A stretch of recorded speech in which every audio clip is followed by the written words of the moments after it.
Hey, what's going on, you guys? I am back after a whole week.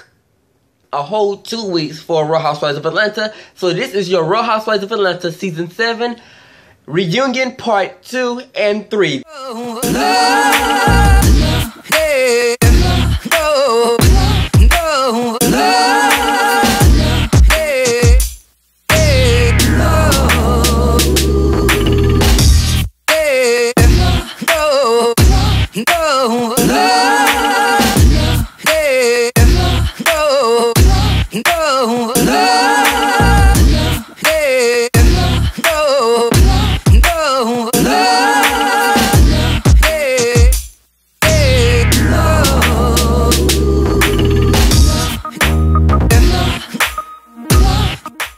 This has been some hell of a review, one hell of a season. I can say it's been.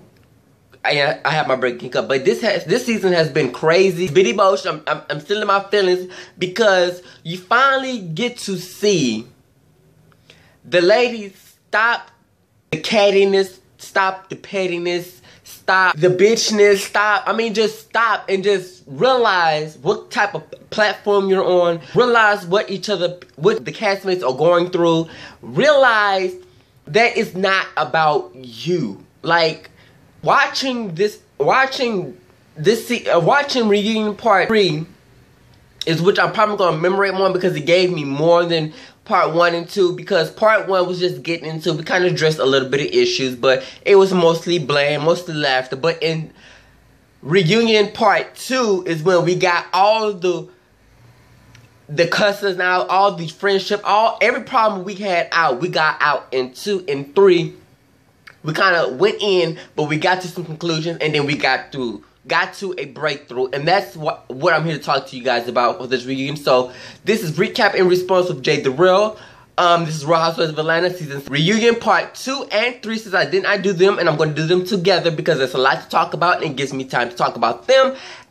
And if you haven't already, please like, comment, and subscribe to this channel. This is my entertainment channel, and my channel too. LOL is J.DAREL, and all that will be in my more description box below. So make sure you do that below. So let's get into this review. So, Union, it was like, okay, I'm tired of the pet. I'm just tired. Like, I'm tired of watching reality shows, and it's just pointless. It's like, okay, we're going to give you drama.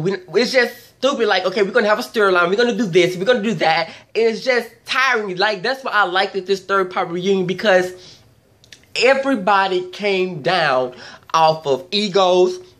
They came out of my problems, and they came into self to realize that, yes, as far as NeNe, I have not been sensitive to what she's really going through. Phaedra, I have not been sensitive to what she's been going through. With Claudia, I have not been sensitive to what she's going through. With Kenya, I have not been sensitive to what she's going through. With Candy, I have not been sensitive to what she's going through. With Porsche, I have not been sensitive to what they have gone through. And I wish that just like Love and Hip Hop, like they're having us other bloggers on VH1, I just want to have Andy to bring me on like Dr. Jeff. In that moment, I would have wanted to be in Dr. Jeff's place to give my opinion, because I cannot, with this reunion now, I can now further see, and a lot of things has been brought to my attention, that I can see where the anger is coming from. I can see where the pettiness is coming from, and I can see where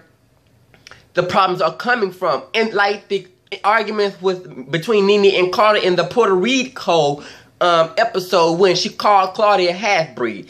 Claudia has been dealing with things like that. And not to say, okay, of course, that in the exchange of words, I don't care what you're going through and you don't care what I'm going through. This is a hit below the belt type of session, and I'm going to say anything to bring you down and to bring myself up. Of course, that is what it is in arguments, and us as human beings, we don't think like that. Just like the Bible says that the power of the tongue is life and death, and power of the tongue, I can build you up within my mouth, and I can tear you down and make you commit suicide and kill yourself also with my tongue. Just like with, I'm just going to go down the line with these young ladies and tell you where the drama is coming from, to tell you where all the underlying stuff that Dr. Jeff brought under from the roots and brought it up to the marvelous light is the reason why we were able to come to a conclusion. The ladies were able to stop all the cadence in the aura and the spirit in the room begin to change.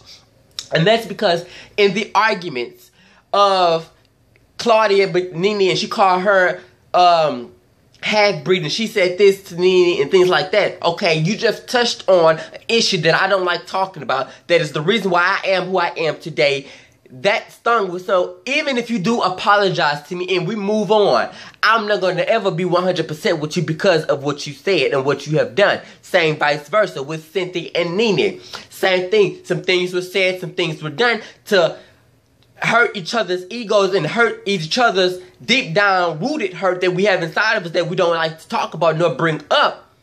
And it's the reason why friendships has been not rekindled, and the reason why Phaedra and NeNe end up becoming friends because of understanding. I understand what you're going through because I went through the same thing. So that's what our friendship or our relationship began to rekindle, and that's what needs to happen.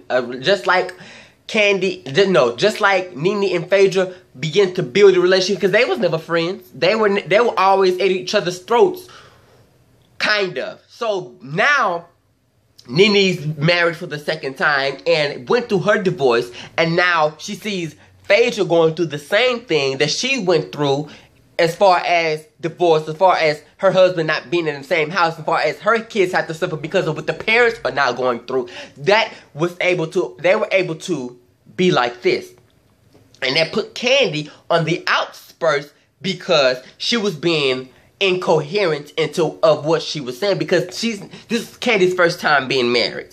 Kandi ain't never been married, so she don't have an idea of what Phaedra is going through. So at the end of the day, what that backlash coming from was lack of communication.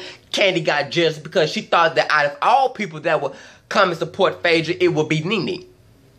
So her seeing NeNe being friendly and being like this, so you couldn't do that with the other ladies, now you're being that with Phaedra, some relationship that we thought would never happen. Why? Because the deep-rooted hurt, the deep-rooted situation that we all have been through has now been brought up and can also be solved, and we can hash out whatever difference, because we have come together on one situation, and that one situation is understanding. I understand what you are going through. So, like I said, watching this review brought a lot out of me. And to see Kenya really just open up and stop. Kenya has won me over. Kenya has won cool points with me. I did not like Kenya guts on this show. I didn't like her antics. The reason why it wasn't anything that what she did is like I seen straight through Kenya and what she was trying to do. Because when Kenya came on the show, there was no storyline. It was just like, hey, Kenya's in the new group. Let's get to know her. Let's do this. Let's do that. But then we seen the antics. But then she tried to justify. So when NeNe had her breakdown, out of all people, I would have expected Kenya to get up. But now seeing Kenya open up and like really understand, like, okay, let's stop with the bullshit. We all on this stage are hurting. We all have been through something. So let's stop with the cattiness. Let's come to an understanding. Put the BS aside and let's get to cordialness. Let's get to high and by. Let's get to supporting each other. Let's get to that point. It's like, and then even with that, it's a lot of things that plays along in that situation. You get, just like Kenya said, when she rehashed her situation, her and Kenya prayed together. That was a moment I love, because I'm not here for the drama. Okay, I like the pittiness, I like the shade, I like the funny shade, but I like what happened on season 3, and reunion part 3, and I like what happened when Kenya and Phaedra finally talked to each other and got a basic understanding about whatever was going through my mind at that situation is out the door.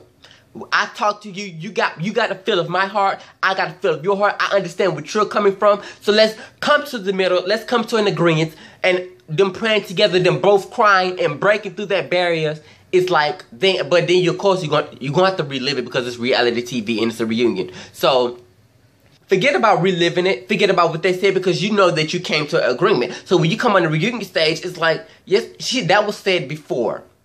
This is my feelings now. Me, Phaedra, we cool. I ain't got nothing bad to say against her. I always adored her. I always supported her. But, of course, we was going through what we was going through. So she said something, I said something. I said something, she said something. It ain't nothing but a back and forth effects of a basic situation that either escalates or would die down. But it's up to the components to make that choice. So, like I said, and then I would say one thing that did piss me off within the whole breakthrough and the whole talking, I'm going to get to reunion part 2 in a minute, but I just want to touch on 3 because it's still fresh on my mind, is that what pissed me off that everybody understood where NeNe was coming from but Kandi Burruss. And what pissed me off was that for everybody, with Kandi and NeNe, it wasn't really nothing that was too big. It was just them two did not rock with each other. Them two didn't mix. So, out of all the commemoration that happened between all the ladies, they still got up. Still got up and gave a damn enough about NeNe and what she was going through, which was real life, had nothing to do with Real Housewives of Atlanta. This is something personal. This is something I'm going on with, and this is something I'm struggling with. Out of all people, I would have expected just Phaedra and just Portia to get up. But Cynthia got up. Because guess what? Whether we friends or not, because that's the type of person I am, I'm going to get up and I'm going to see about my friend, my ex-friend, my cordial friend, my associate, whatever, because I understand what she's going through. I'm going to get up and I'm going to support her. And out of everybody in the group, Kenya Moore got up and tried to make Kandi get up. Now, that says something about Kenya Moore's character, and I want more of that on Real Housewives of Atlanta instead of the antics, the stupid stuff that she put with Biblical Fox and the charity event and all that stuff. Kenya Moore got up and tried to make Kandi get up, and Kandi been on this show since since season 2 or 3. So she's a veteran now on this show. And you would think that she would have got up because at the end of the damn day, everybody from the cast members supported her and Todd and when Sharon died. So you would have thought she would have got up. But that shows you what Kandi is all about. Now, a lot of people side with Kandi because, oh, she's money. Oh, she didn't really need Real Housewives of Atlanta. She didn't really, let me say something. If she didn't need Real Housewives of Atlanta, she wouldn't be on this show. So let's get that out the way.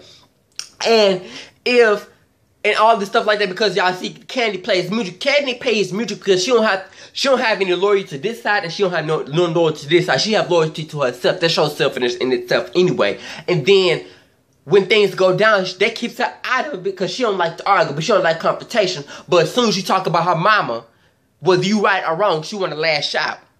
But you can get up and help your sister or your castmate go through her problems when everybody, and Greg said it himself, that NeNe tried to do everything in her power to get off that stage, off of something that is huge as Broadway, to make it to Sharon's funeral, and your ass couldn't get up to go see about her. And Kenya, out of all people, had to make you get the hell up and say NeNe is hurting. You need to get up and be there for her like I am. That did not sit well with me, and that pissed me off, but that shows you how Kandi Burruss really is. And I'm ready, this review and this recap is not to bash Kandi Burruss, but it's also to bring some things to the light. Because just like I will call NeNe out, I will call Cynthia or Kenya out, or Claudia, Phaedra, or Portia, I'm going to call Kandi out. Because just because she's not about the drama, that is a lie. But that was petty. You are a woman. That is another woman who is hurting. And not even just with the Mama Sharon situation. All the housewives was there for Kandi when, what's that dude name? When her, fiance died. And he was shot in that club or whatever happened. All the ladies called her, texted her. And they was even around the same time that NeNe and Kandi wasn't even talking. But everybody called her and everybody showed up to that funeral. So for Kandi to sit her ass on that couch and not get up and console that woman or to see if everything was okay, that did not sit well with me, and that didn't sit well with my spirit. And Kandi should have felt some type of way because every woman on that stage was acknowledged but Kandi.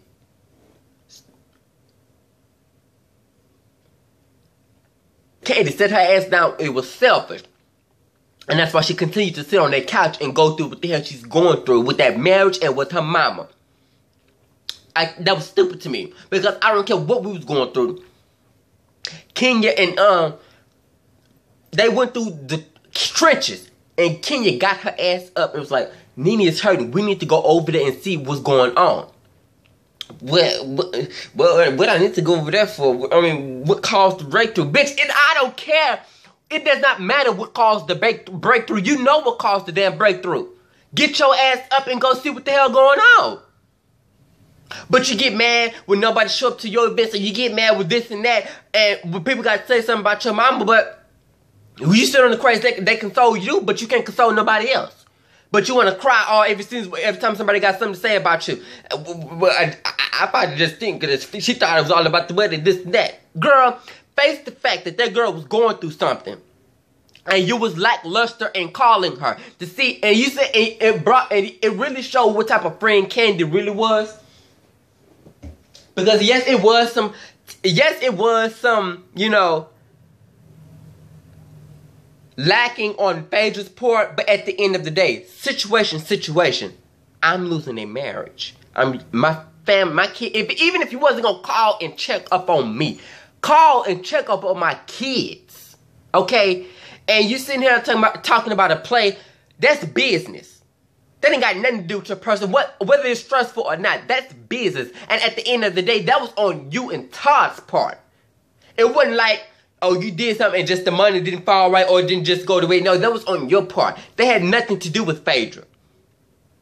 So, when she said it wasn't about you not doing this and you not doing that, all I wanted you to do was recognize that I was hurting, to just realize that, hey, I'm here for you if you need me. Whether you don't have to come to her house, knock on the door, have tea with her, and do all this. It's just the small things that matter in a huge situation. Like a call, like a text, like, hey, sweetheart, I'm praying for you. Do you need me? Do I need to come get the kids for a weekend so you can relax? Do I need to pay for your vacation? Whatever. It's the small things, and Candy did not realize. She and she want to cry. When Ken was talking to her about the same thing, she want to cry like she's the victim.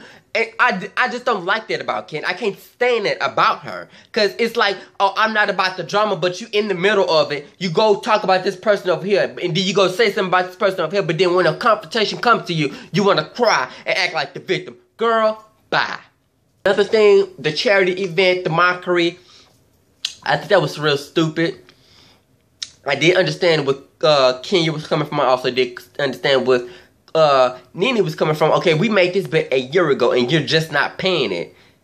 We're supposed to make this check out together. And if it's about charity, whether people thought you were lying or not, Kenya, you don't not post it on Facebook. You don't not post it on social media. Hey, I got the check. Because really it was shade. It was like, hey, I wrote the check first. Here's the $20,000 to the charity. NeNe, where your check at? That's really what it was. A lot of people don't understand the underlying shade that comes out of small actions. A lot of times, like they said, actions speak louder than words. That's what it was, and that's what has been picked up about it. So it's not all about me throwing shade at you and me doing this and me doing that. It's all about your actions. If you say you care about me, show me you care about me. You my friend, then when people are talking about me, you stand up and say, no, I'm not going to allow this. Let's change the subject. You have a problem with that person. I don't have a problem with that person. You talk about that person out of my presence.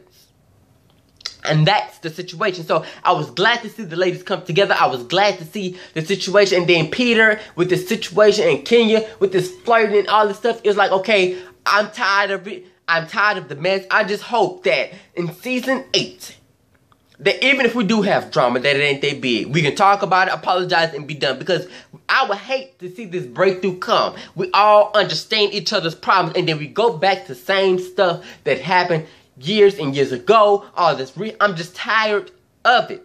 Please stop it. If you're gonna, I want season 8 to be rekindle of relationship. I want Candy and Phaedra talking. I want Cynthia and NeNe talking. I want Cynthia and Phaedra. I want Claudia and NeNe. I want NeNe and Kenya. I want them to come to an agreement. We can sit down and have drinks, and there be no drama. I just want to have this whole season and the reunion, part 1, 2, 3, and 4, if you have to be about, yes, I understood where she's coming through. I was understood where she's coming from. I want this whole season to be about us being on this platform and understanding each other's obstacles and supporting each other. When Kenya have an event, I want all the housewives there. And if you can't, like you do, send emails, call, say sweet, send flowers, something to see. Because it's a lot of times The viewers are not asking for drama. We like the pettiness, we like the shades, but we want support. We're tired of the storylines being this and that, and you use a storyline from season 1 and it's dragging it to season. It's over. I'm tired of it. Please just stop it. So with that being said, this has been your recap and response of Housewives of Atlanta season 7 reunion part 1, 2, and 3. I will see you I guess next fall or towards the end of this year for season 8. The ladies will be shooting. I hope to get some tea. Shout out to Bondi Blue on being called for the after party for Love and Hip Hop. Shouts out to Kevin and Kelly, the Scorpion Show, who did last week. So I'm glad and happy to see us YouTubers do something. Hope maybe it will be me, maybe it'll be Justin J, maybe it'll be It's Rocks, Ashley Miller. I am so happy for you guys, and I can't wait to meet you guys sooner in life. I don't know if it's going to be in September because I'm still getting quarantined together, but whatever the situation is, I will see you again for Real Housewives of Atlanta when it comes back. I don't know if I'm going to do the skit trip because I'm tired of the drama with this mama situation. It's like, okay, now you apologize, and you apologize again. Now then we get in the ski trip where she's back with the same antics. I'm just not here for it. So with that being said, like, comment, subscribe to this channel. Share this video on all social media sites. Follow me on all social media sites. Check out my second channel, LOL, it's J.DAREL. I will see you back for a Love and Hip Hop review and other reviews as far as Nelly Bill and on BT. See you back. Can't wait to see my Real Housewives of Atlanta fans.